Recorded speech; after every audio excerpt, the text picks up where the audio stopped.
श्री गुरुवे नमः। ईश्वर भजन में संसार बाधक नहीं सहायक है। लेखक परम भागवत परम संत पंडित मिहिलाल जी, रामाश्रम सत्संग, मथुरा। प्रेषक साधन प्रकाशन, डेम्पियर नगर, मथुरा।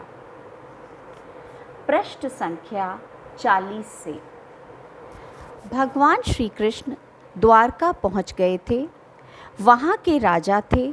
सभी प्रजा उनकी आज्ञा पालन करती, हाथ जोड़े खड़ी रहती। सब राजसी ठाट, राजसी भोजन, राजसी महल, राजसी रहन सहन। परंतु एक दिन आप अपने सखा उद्धव से कहने लगे, उधो मोहि ब्रज बिसरत नाही। भगवान आत्मज्ञानी थे। फिर उन्हें वह व्रज का रहना, गोपियों का प्रेम, नंद बाबा का दुलार, माता यशोदा का वात्सल्य स्नेह, कदम की चाह, गायों का चारना भूला नहीं था। वास्तव में इन दोनों स्थितियों में कुछ अंतर नहीं। सगुण और निर्गुण में एक ही तो बात है। मान लो आप सगुण हैं तो वह निर्गुण भी तो रोम रोम में भरा हुआ है। क्या उसके बिना यह सगुण साकार कहीं टिक सकता है? पानी सर्दी पाकर बर्फ बन गया, आगे वह फिर पानी का पानी। भगवान कृष्ण के साथ रहते रहते उन्हीं दिनों उद्धव पर भी तो निर्गुण का भूत सवार हो गया था। जब देखो तब वही बात, ईश्वर निराकार है, वह निर्गुण है, संसार माया है, निर्गुण का ज्ञान ही सच्चा ज्ञान है। यह जगत का मोह झूठा है, आत्मा एक है। यह सब जो देखने में आता है झूठा प्रपंच है। इसे त्यागो तभी शांति मिलेगी। भगवान समझ गए कि इन पर अब यह निराकार का नशा चढ़ गया है। दुनिया में ये बहक गए हैं। अब न इन्हें शांति मिलेगी, न ठीक व्यवहार ही कर सकेंगे। लोगों को खूब उपदेश देंगे। प्रेम का अभाव हो, सूखा ज्ञान रह जाएगा। वह ब्रह्म ज्ञान है तो ठीक, लेकिन अकेला ठीक नहीं, सगुण का ज्ञान भी साथ हो, तभी तो पूरा ज्ञान है। यदि यह नहीं तो वह अधूरा ही है।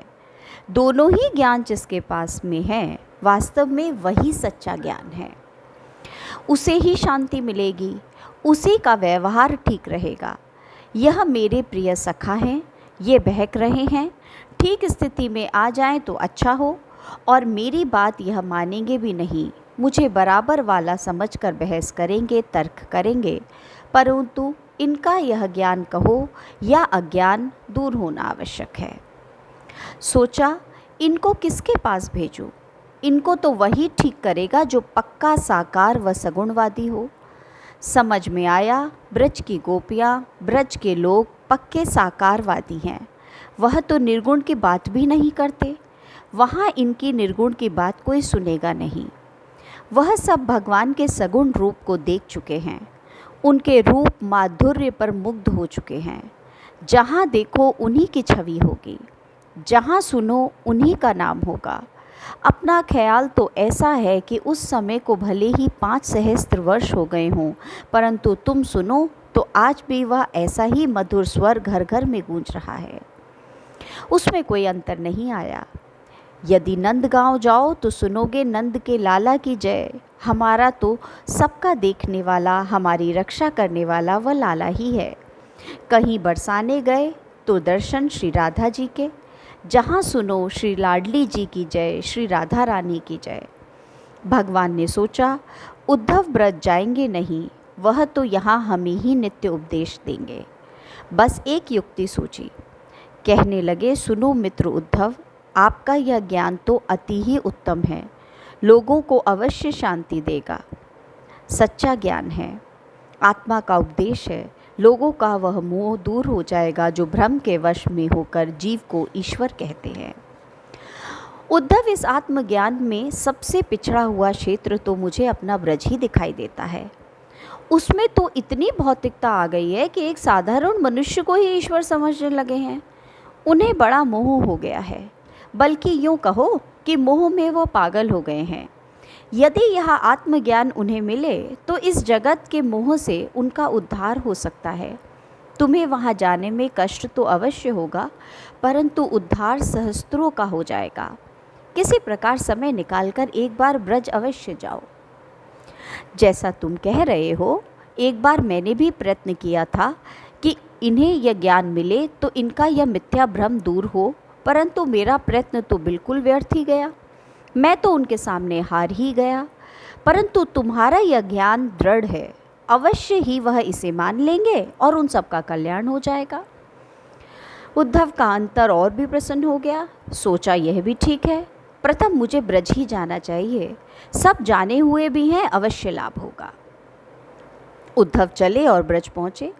ग्वाल बाल और गोपियों ने देखा, लगता है आज ब्रज में पुनः ब्रजराज आए हैं। निकट पहुँचे, उद्धव को देखा, प्रसन्न हुई।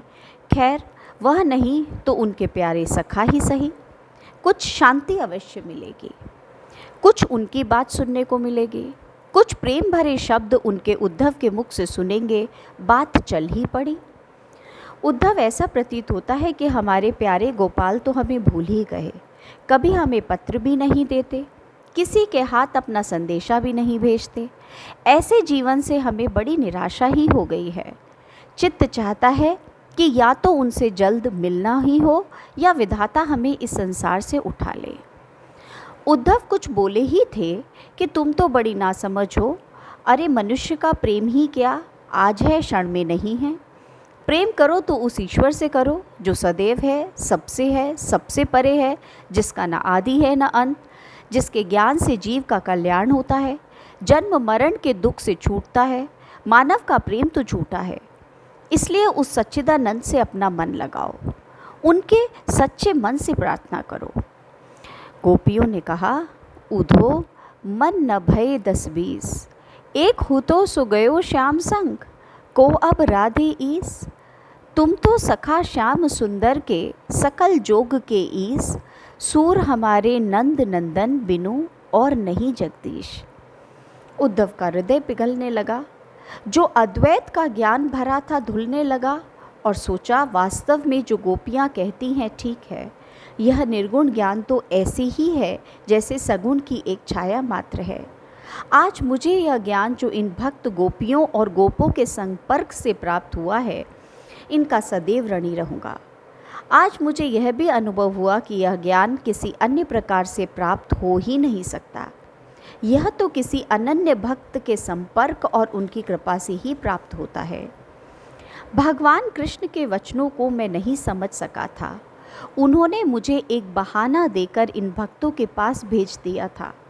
इनकी कृपा से मुझे दोनों ही ज्ञान की उपलब्धि हुई।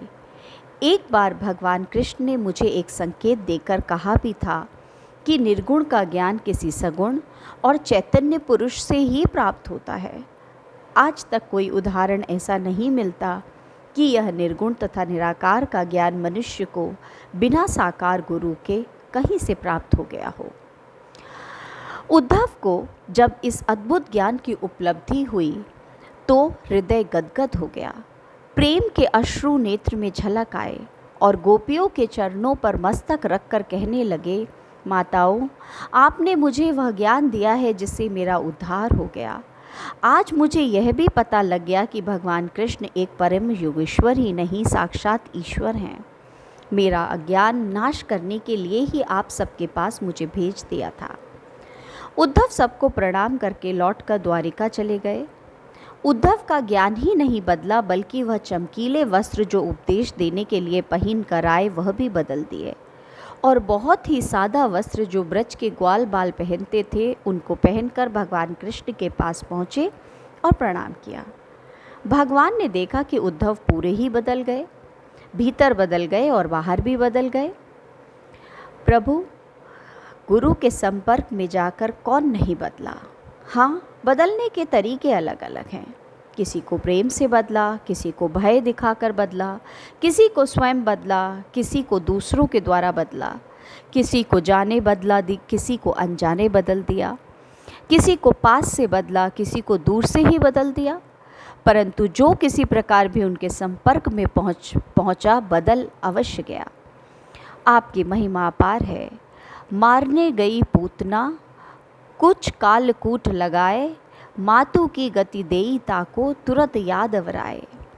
जीवन के बदलने में देर नहीं, बस उनकी ओर किंचित ख्याल करना है या केवल नाम लेना है।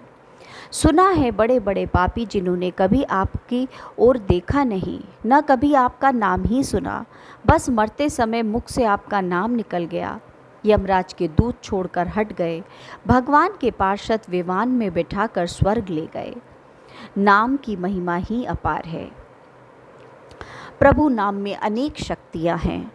जिसने जिस नाम में विश्वास करके अंतर से पकड़ा वह अपार शक्तिशाली हो गया। ज्ञान का भी भंडार खुल गया।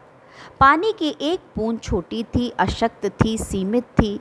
किसी ने उस बूंद को समुद्र में छोड़ दिया। बूंद सिंधु हो गई, शक्तिवान हो गई, असीम हो गई।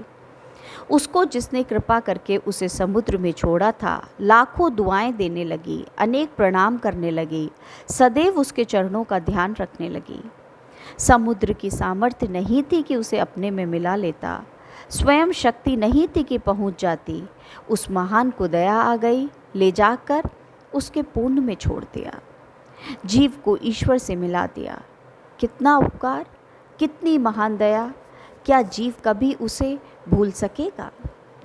हरि ओम तत्सत। आगे का अगले संस्करण में।